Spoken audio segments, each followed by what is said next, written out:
Hey guys, today we were building this 2003 Suzuki RM125 carburetor.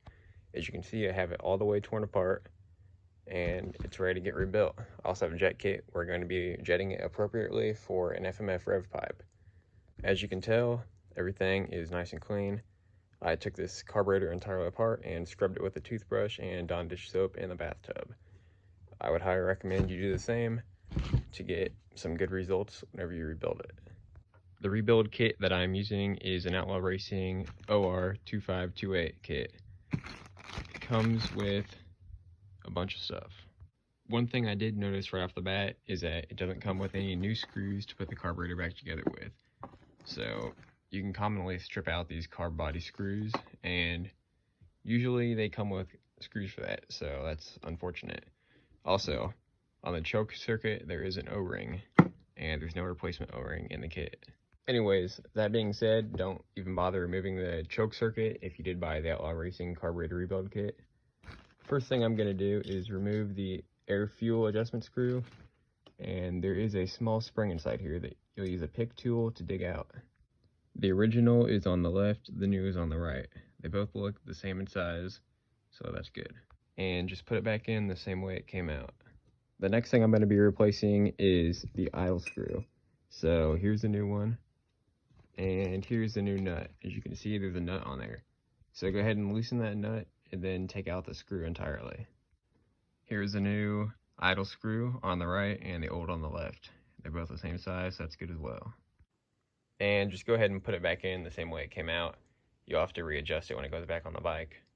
The next step is to install your needle seat into the needle seat hole right here. And then put your retaining bolt down in that hole right there. Now it's in there, make sure you do not over tighten that screw and strip anything out. The threads are pretty small.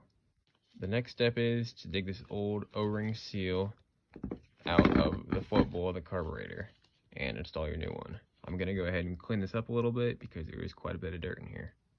It should be fairly straightforward, but if it starts popping out in the edges, like how it's doing right there, you can apply a little bit of marine grease and it should hold it in place. Same goes for the cylinder head O-rings. It's a pretty useful little trick. The same goes for this throttle cap here. The O-ring is popping out, so I'll use a bit of marine grease and it should hold it in place. So for the jetting with any FMF pipe on a 2003 RM125, the recommended from FMF is a 440, which that's what this main jet is. I don't think my camera's going to focus on it. And then a 37.5 on the idle, but I'm using a 40 because there's nothing wrong with being a little bit too rich. I can always adjust the air fuel. So I got the jets in, the 440 and the 40.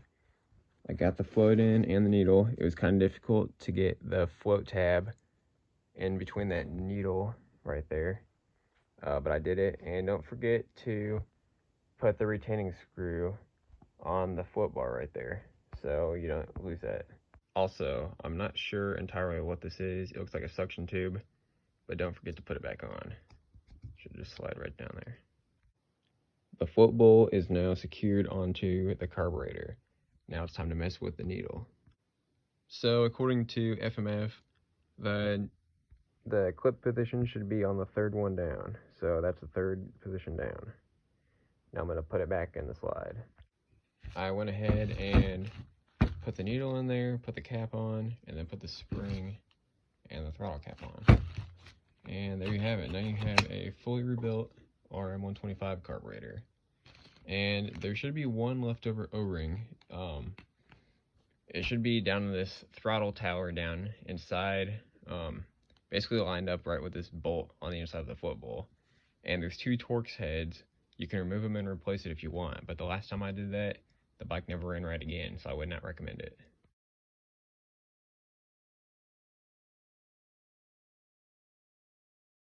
This is going to wrap up part 1 of the RM125 build. I'm kind of trying to do a series like the CR125. But yeah, this is part 1.